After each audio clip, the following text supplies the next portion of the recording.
Hello friends, मैं आपका अपने यूट्यूब चैनल नॉलेज नेटवर्क 3.0 में स्वागत करता हूं। फ्रेंड्स, हम भारत का भूगोल पढ़ रहे थे, भारत के भूगोल का अध्ययन कर रहे थे। उसमें हम चैप्टर शुरू किए थे भारत की भौगोलिक स्थिति एवं विस्तार।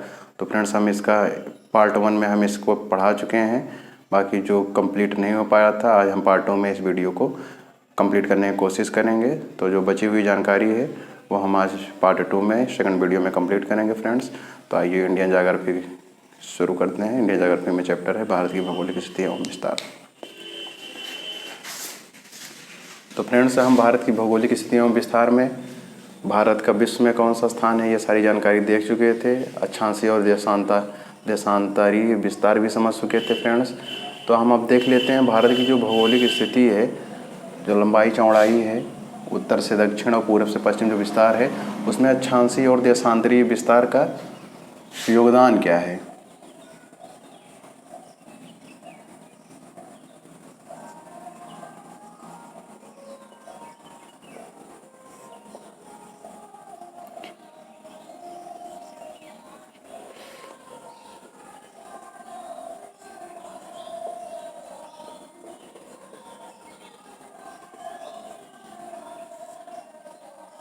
एक मिनट फ्रेंड्स, देख लेता हूँ वीडियो कंप्लीट आ रहा है कि नहीं, कट तो नहीं रहा।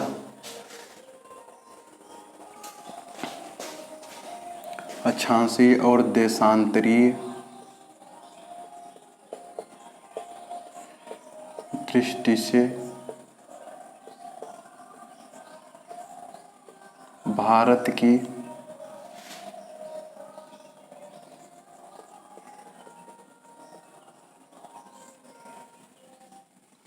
अक्षांशीय और देशांतरीय दृष्टि से भारत का विस्तार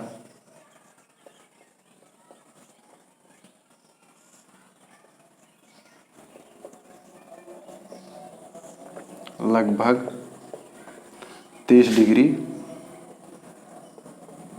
है। चूंकि 8:04 से 35 डिग्री 6 मिनट, 68 डिग्री 7 मिनट से 97 डिग्री 25। जब इसका डिफरेंस निकालेंगे तो आपको अप्रॉक्स 30 डिग्री मिल जाएगा, जो कि अक्षांशीय विस्तार और देशांतरीय विस्तार भी भारत का विस्तार लगभग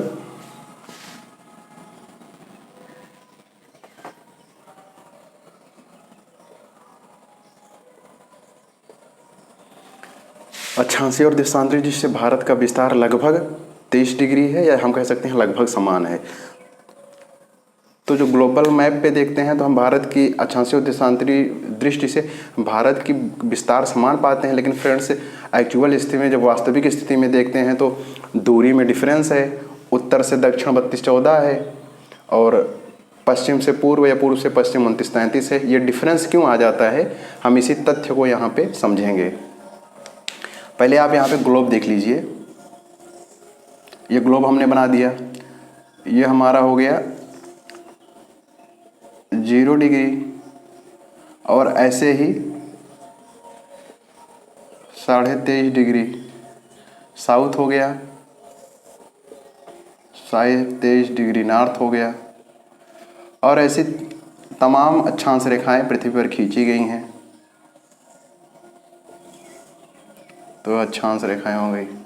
ये फिर हो गया 66.5 डिग्री नॉर्थ आर्कटिक वृत्त, ये फिर हो गया 66.5 डिग्री साउथ अंटार्कटिक वृत्त।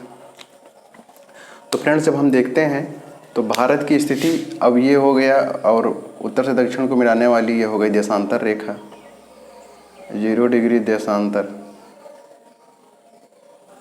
इसको आप लोग एक बार देख लीजिए, स्पष्ट हो जाएगा, मैं समझा दूंगा। ऐसा वास्तविक स्थिति में ऐसा है नहीं, क्योंकि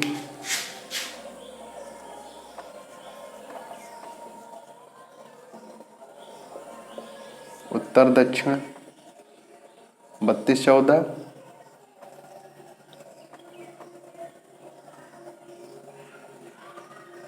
पूर्व पश्चिम 29-33 किलोमीटर है।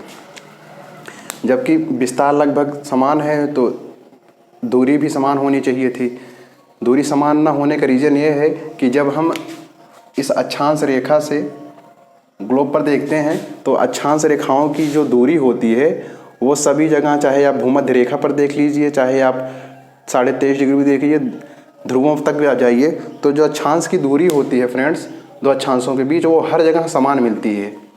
हर जगह समान मिलने का रीजन के कारण ही जो उत्तर से दक्षिण का विस्तार है और ये जो पूर्व पश्चिम का विस्तार है, इसमें डिफरेंस पाया जाता है। और वहीं जब देशांतर रेखाओं को आप देखेंगे, देशांतर रेखाएं पृथ्वी पर ऐसे खींची गई हैं ग्लोब पर,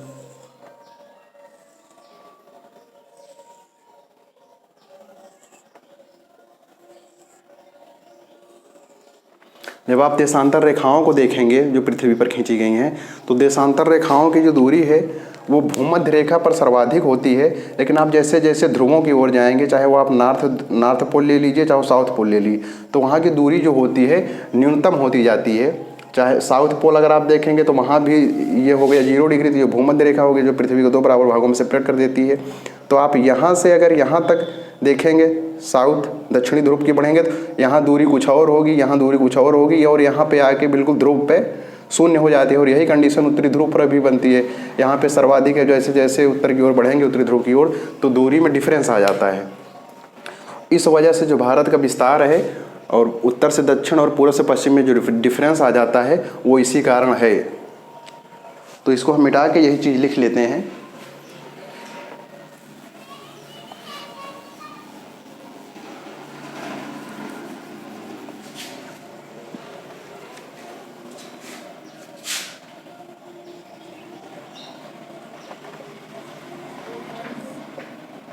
क्योंकि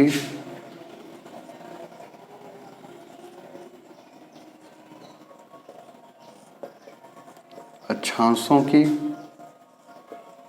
दूरी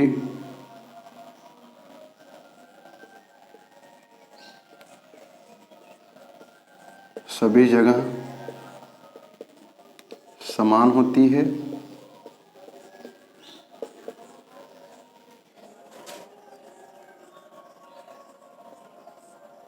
जबकि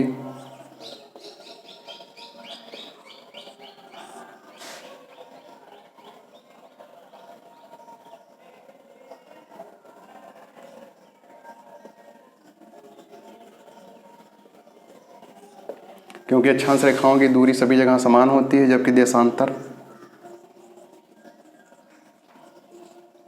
देशांतर रेखाओं के बीच की दूरी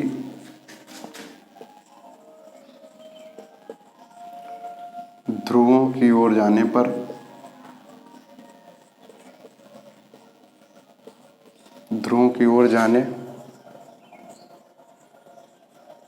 कम होती जाती है। कम होती जाती है। वैसे तो फ्रेंड्स ये अक्षांश और देशांतर रेखा अपने आप में एक टॉपिक है, हम इसको भी कवर करेंगे, बहुत विधिवत तरीके से इसको पढ़ेंगे वीडियो में, इंडियन ज्योग्राफी में। लेकिन अभी भारत की भौगोलिक स्थितियों विस्तार में आपको इतनी ही जानकारी देनी है, नहीं तो हम टॉपिक से भटक जाएंगे, तो वो ठीक नहीं होगा। तो जो डिफरेंस है वो आपको समझ में आ गया होगा क्यों हो जाता है। इसको हमने समझाया फिर और हमने इसको स्पष्ट लिख दिया।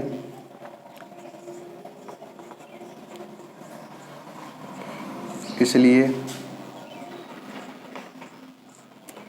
भारत के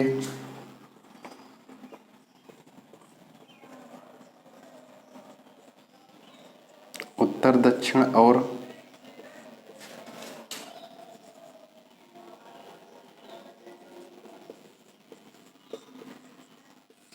पश्चिम पूर्व के विस्तार में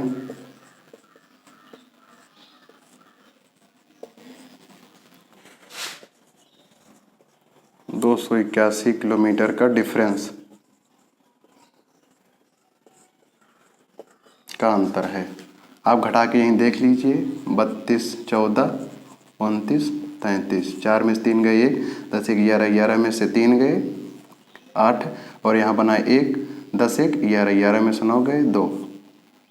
तो फ्रेंड्स ये डिफरेंस कितना आ जाएगा, आपको इसको याद नहीं रखना है, मैंने बस लिख दिया है। जब आपको उत्तर से दक्षिण और पश्चिम से पूर्व की जब दूरी आपको पता होगी तो ये डिफरेंस आप जब यहाँ से क्वेश्चन कथन और कारण में बनते हैं क्वेश्चन, तो मैंने ये स्पष्ट लिख दिया है, तो आपको जबकि आप वीडियो देखें तो आपको पूरा रिवाइज हो जाए, कोई दिक्कत आए ना। क्वेश्चन चाहे इजी बने, चाहे मॉडरेट बने, चाहे डिफ़िकल्ट बने, सारे क्वेश्चन आपके हल हो जाएं। तो फ्रेंड्स, ये रही जानकारी। इसको मिटाते हैं और आगे की जानकारी देखते हैं।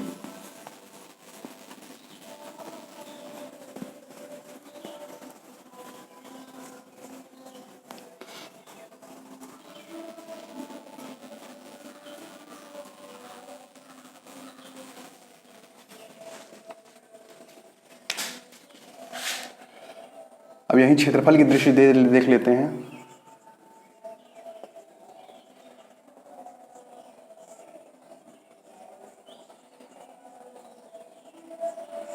क्षेत्रफल की दृष्टि से भारत का विश्व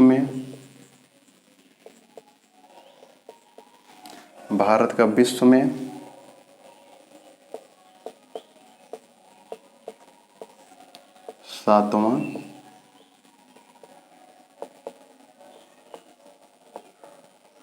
7वां स्थान है।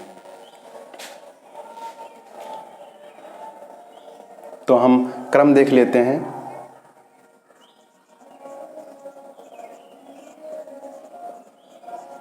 विश्व के देशों का क्रम।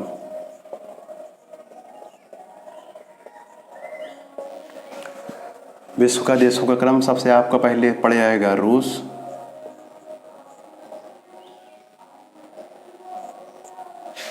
रूस के बाद हो जाएगा आपका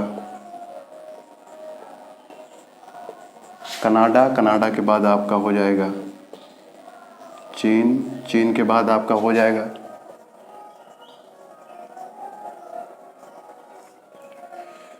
संयुक्त राज्य अमेरिका।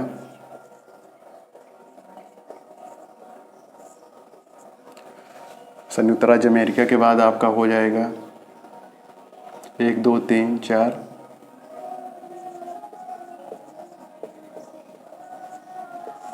ब्राज़ील।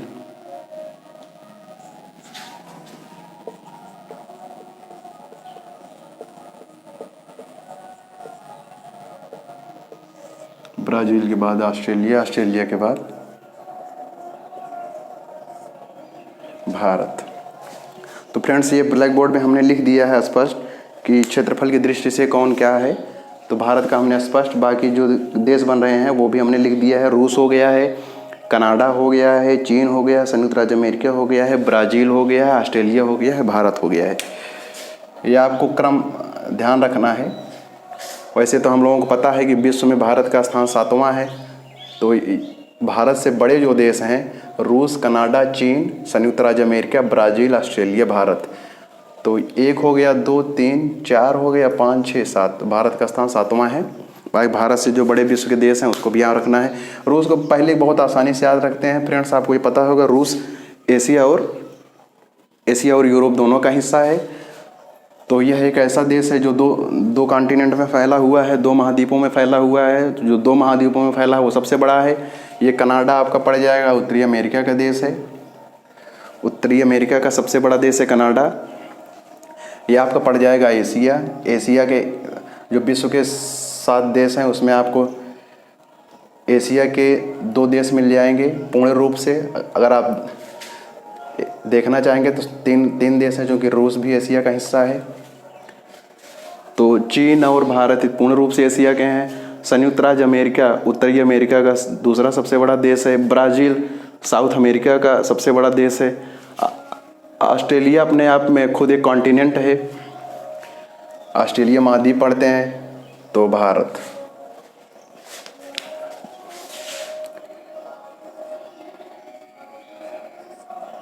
का क्षेत्रफल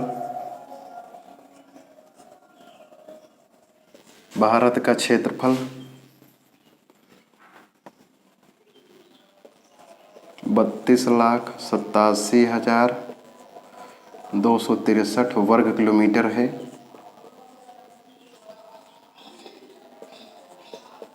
जो पूरे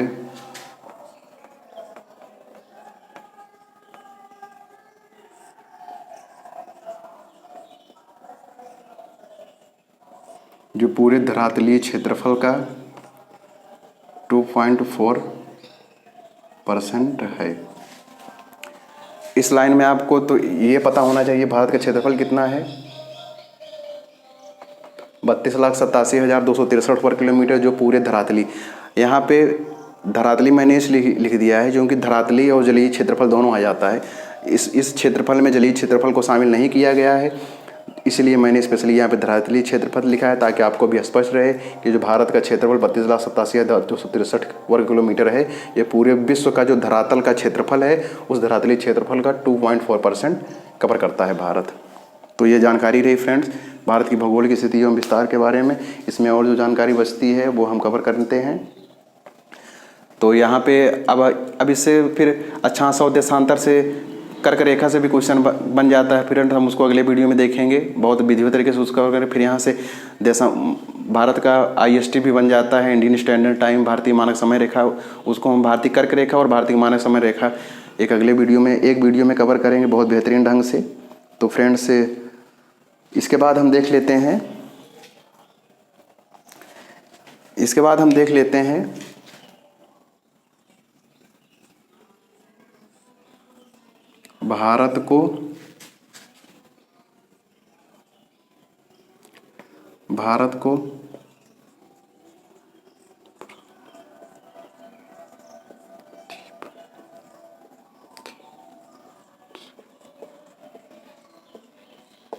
भारत को प्रायद्वीप देश की संज्ञा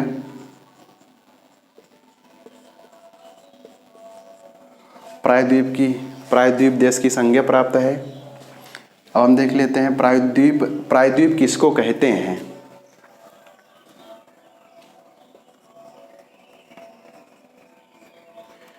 यहाँ पे फ्रेंड्स कवर नहीं हो पाएगा, इसको मिटा देते हैं तुरंत, ताकि ऊपर आपको अच्छे से समझा सकें।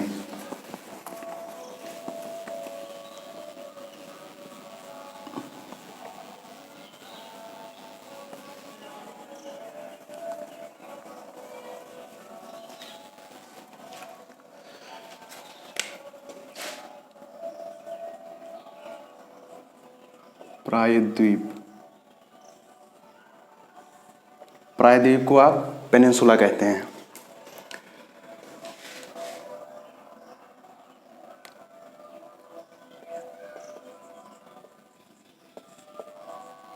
स्थल का वह भाग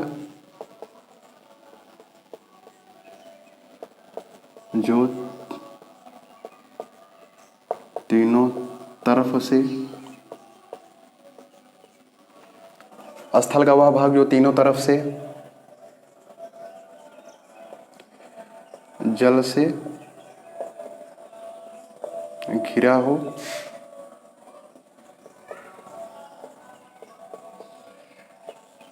प्रायद्वीप कहलाता है।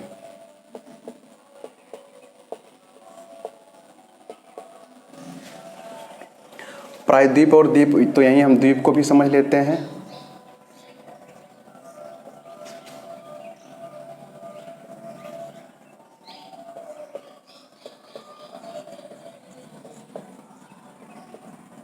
क्योंकि भारत खुद एक प्रायद्वीप है और भारत में द्वीप भी हैं, तो प्रायद्वीप और द्वीप आपको समझना जरूरी है। स्थल का वह भाग जो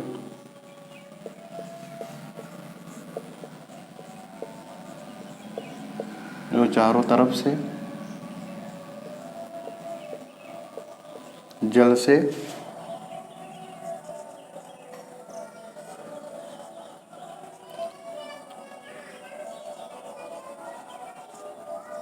द्वीप कहलाता है।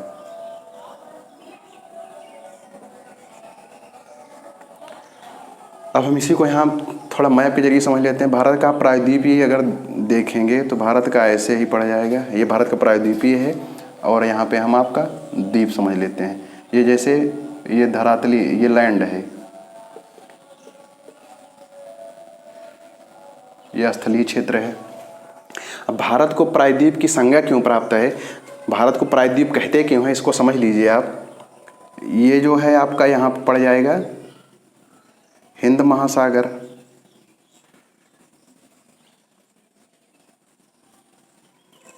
यहाँ आपको हिंद महासागर पड़ जाएगा। और यहाँ पे आपका पड़ जाएगा बंगाल की खाड़ी,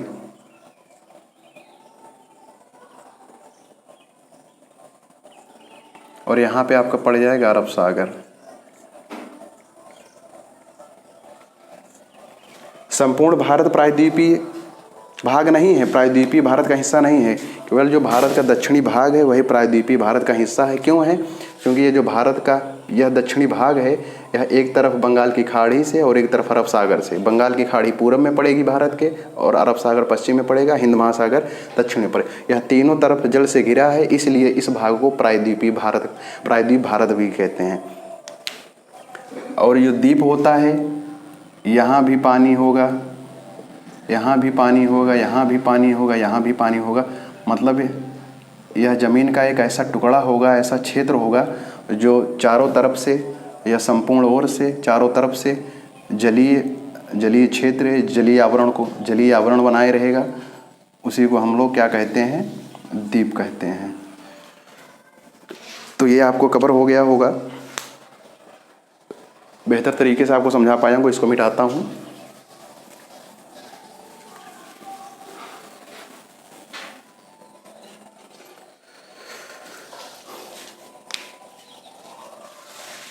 यहीं पे मैं आपको अंतरीप समझा देता हूँ। अंतरीप होता क्या है?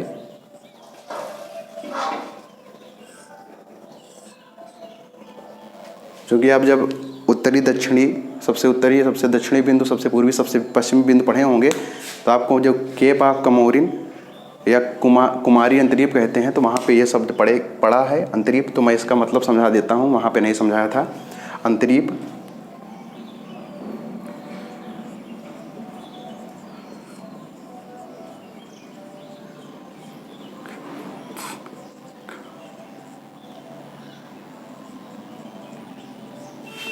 मुख्य, यह अंतरीप होता क्या है? यह मुख्य भूमि का वह भाग होता है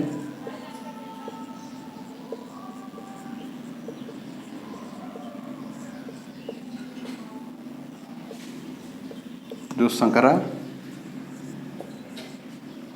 संकरा या पतला होता है,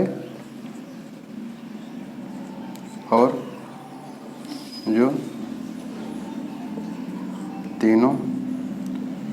जो तीनों तरफ से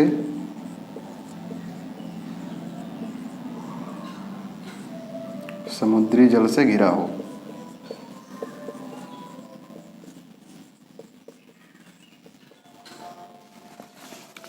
अंतरीप मुख्य भूमि क्या है? वह है मुख्य भूमि क्या? यह एक ऐसा टुकड़ा होता है अंतरीप जो संकरा पतला होता है मुख्य भूमि से, और जो तीनों तरफ से समुद्री जल से घिरा होता है। जो आप प्रायद्वीपीय भारत देखेंगे तो आपको ऐसे ही पड़ेगा। तो यह जो पतला सा हिस्सा है, इसी को हम अंतरीप कहते हैं। और इसको देखेंगे तो इस तरफ भी समुद्री जल क्षेत्र है, इस तरफ भी समुद्री जल क्षेत्र है, इस तरफ भी समुद्री जल क्षेत्र है। तो इसी को कुमारी अंतरीप या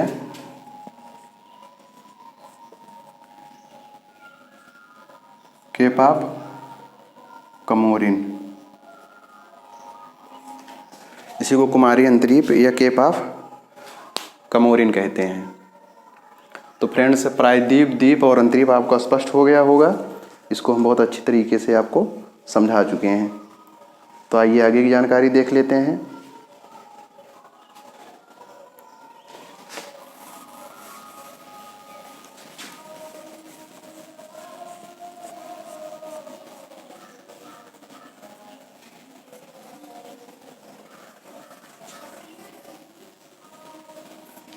उम्मीद है कि फ्रेंड्स मैं जो पढ़ा रहा हूँ आपको समझ में आ रहा होगा।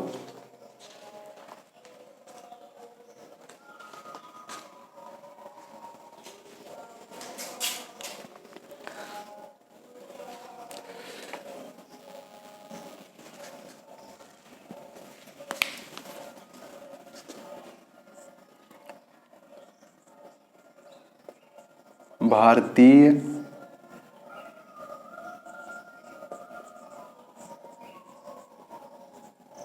द्वीपों के परिवर्तित नाम।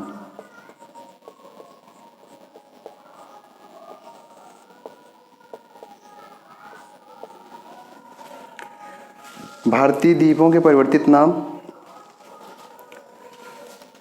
ये कब बदला गया?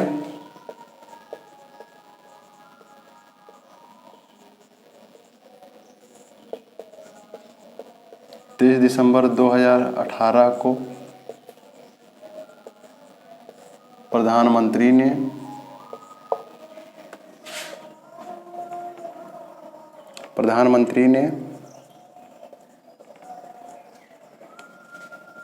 अंडमान निकोबार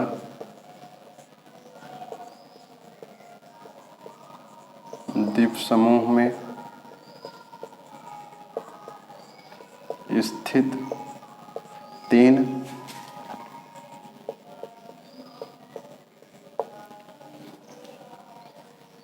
द्वीपों के नाम में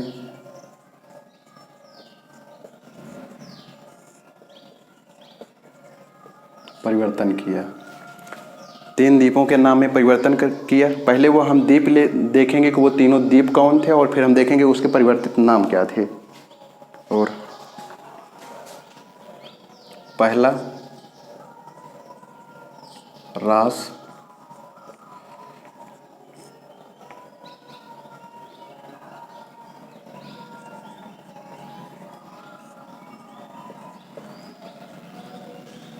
द्वीप समूह। दूसरा हैवलॉक द्वीप समूह।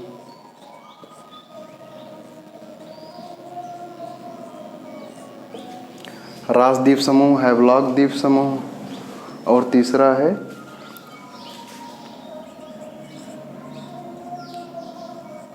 नील द्वीप समूह।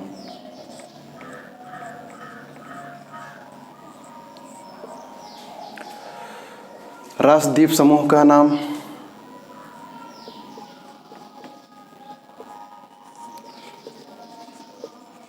नेताजी सुभाष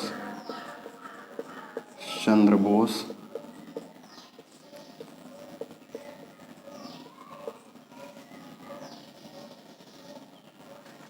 और हैवलॉक को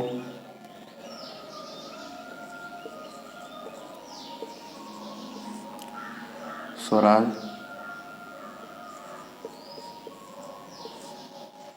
द्वीप, नील को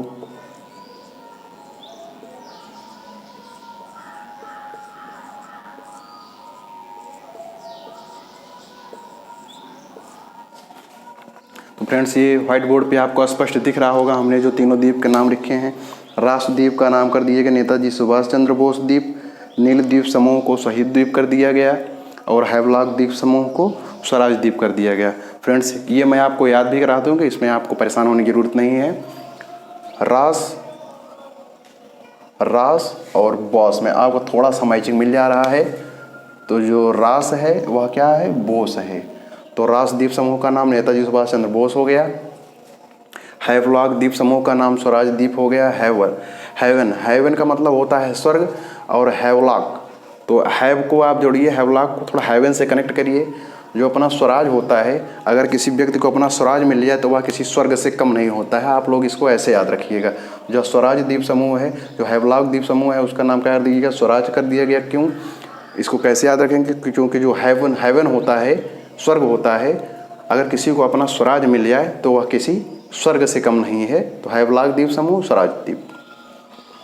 और नील द्वीप समूह, शहीद द्वीप समूह।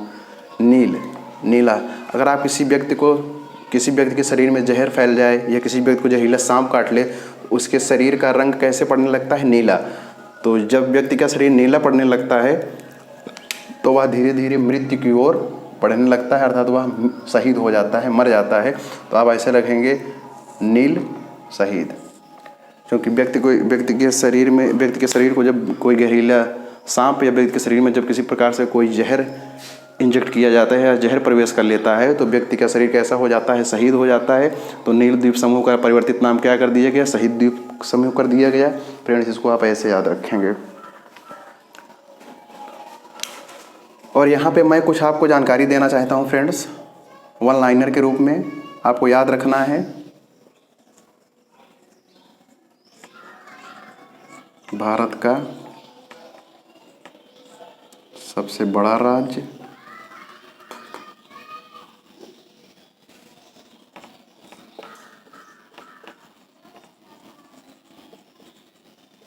भारत का सबसे बड़ा राज्य राजस्थान, और भारत का सबसे छोटा राज्य गोवा। इसको आप ऐसे फ्रेंड्स बस ऐसे वन लाइनर में याद रखेंगे। ये फ्रेंड्स आपको दिख नहीं रहा है, इसको मिटा के यहीं साइड में लिख देते हैं।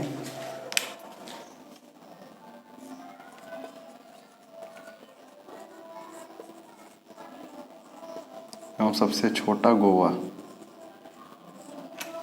अब स्पष्ट आपको दिख रहा होगा, सबसे बड़ा राज्य सबसे छोटा।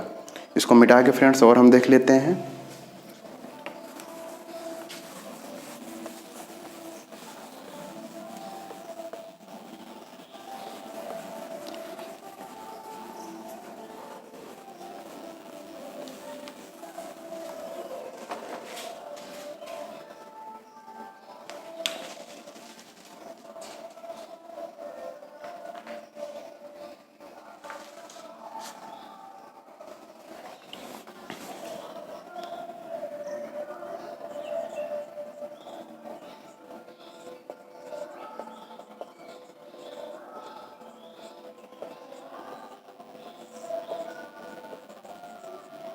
भारत के पूर्वोत्तर राज्य हम देख लेते हैं।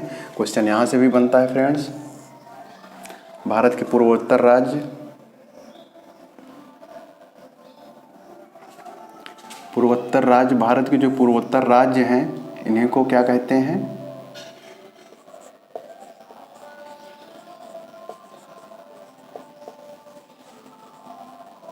Seven sister.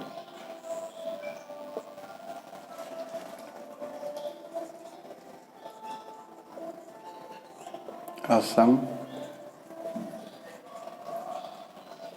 मेघालय, त्रिपुरा, असम, मेघालय, त्रिपुरा, मिजोरम,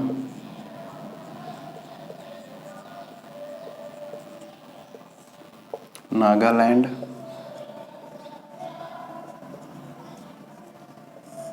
असम, मेघालय, त्रिपुरा, मिजोरम, नागालैंड, मणिपुर, अरुणाचल प्रदेश।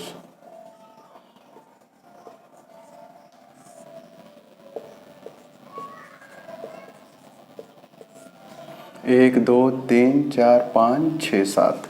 तो फ्रेंड्स ये जो आपके सेवन सिस्टर हो गए, इसमें आपको मैंने लिख दिए हैं स्पष्ट।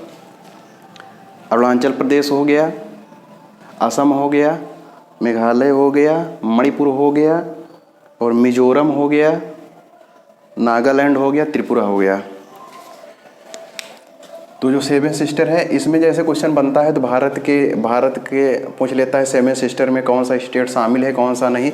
इसमें आप नोट डाल के लिख लीजिए, क्योंकि बहुत कंफ्यूज रहते हैं लोग जो एस्पिरेंट्स हैं कंपटीटर। तो इसमें जो सिक्किम को दिया जाता है, सिक्किम राज्य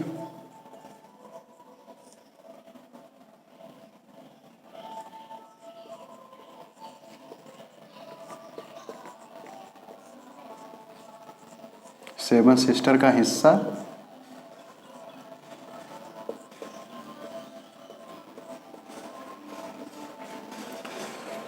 सिक्किम राज्य सेवन सिस्टर का भाग नहीं है। ये सिक्किम आपका पड़ेगा कहाँ? नेपाल और भूटान के बीच में आप देखेंगे तो सिक्किम पड़ जाएगा। एक तो आप नेपाल देख लीजिए और एक आप सिक्किम देख लीजिए। तो नेपाल और भूटान आप देख लीजिए, तो नेपाल और भूटान जब आप देखेंगे तो यहीं पे आपको मिल जाएगा सिक्किम। और वह जो सिक्किम है वो भारत के पूर्वोत्तर राज्य का या सेवन सिस्टर का हिस्सा नहीं है। तो फ्रेंड्स वीडियो को अधिक लंबा ना करते हैं, आज की वीडियो को यहीं तक रखते हैं फ्रेंड्स। तो हमारे द्वारा प्रोवाइड की गई जानकारी आपको पसंद आई होगी फ्रेंड्स। मेरा नया यूट्यूब चैनल है फ्रेंड्स, मैंने इसे एक टीचिंग प्लेटफॉर्म के रूप में तैयार किया है। आप लोगों के साथ मिलकर मैं एक अच्छा प्लेटफॉर्म बनाना चाहता हूँ टीचिंग का।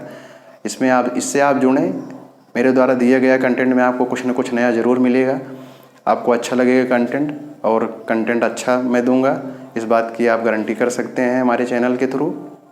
मैं इस पर आपको बेहतर से बेहतर पर exam oriented friends, exam oriented content provide करूंगा फ्रेंड्स। तो हमारे चैनल से आप जुड़ें। आप हमारे चैनल पे पहली बार विजिट किए हैं तो हमारे चैनल को लाइक, सब्सक्राइब, शेयर करें फ्रेंड्स। और आप जुड़े हुए हैं तो धन्यवाद इसके लिए। हमें भी सपोर्ट करें फ्रेंड्स। आप हमारे टेलीग्राम चैनल को भी सब्सक्राइब कर सकते हैं। जैसे मैं कोई वीडियो डालूँ या कोई नोटिस हो हमारे क्लास से रिलेटेड तो आपको फ्रेंड्स तुरंत मिल जाए।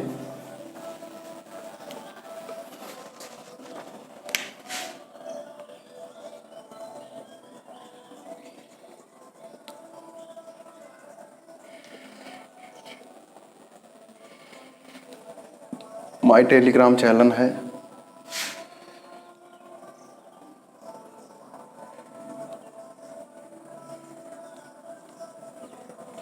Knowledge network 3.0 official. तो फ्रेंड्स हमारे टेलीग्राम चैनल को भी हमारे टेलीग्राम चैनल से जुड़े फ्रेंड्स। मैं आपको बेहतर कंटेंट दूंगा फ्रेंड्स। मैं इस टीचिंग प्लेटफॉर्म पर आपको यूपी टेट, सुपर टेट या यूपी SSSC के थ्रू जितनी भी नियुक्तियां होती हैं उसके लिए हिंदी की क्लास भी शुरू करने वाला हूं। बहुत बेहतर हिंदी पढ़ाऊंगा आपको, बेहतर तरीके से, बेहतर ढंग से हिंदी पढ़ाऊंगा। आपको कहीं और अलग से पढ़ने की ज़रूरत नहीं है। मैं आपको इसके संविधान भी पढ़ाऊँगा फ्रेंड्स। और मैं ऐसे आपको GK GS के थ्रू हिस्ट्री, ज्योग्राफी के वीडियो भी बनाता रहूँगा फ्रेंड्स। तो हमारे चैनल से जुड़ें और हमें लाइक, सब्सक्राइब, शेयर, सपोर्ट करें फ्रेंड्स। मिलते हैं आपसे नेक्स्ट वीडियो में। तब तक के लिए जय हिंद, जय भारत।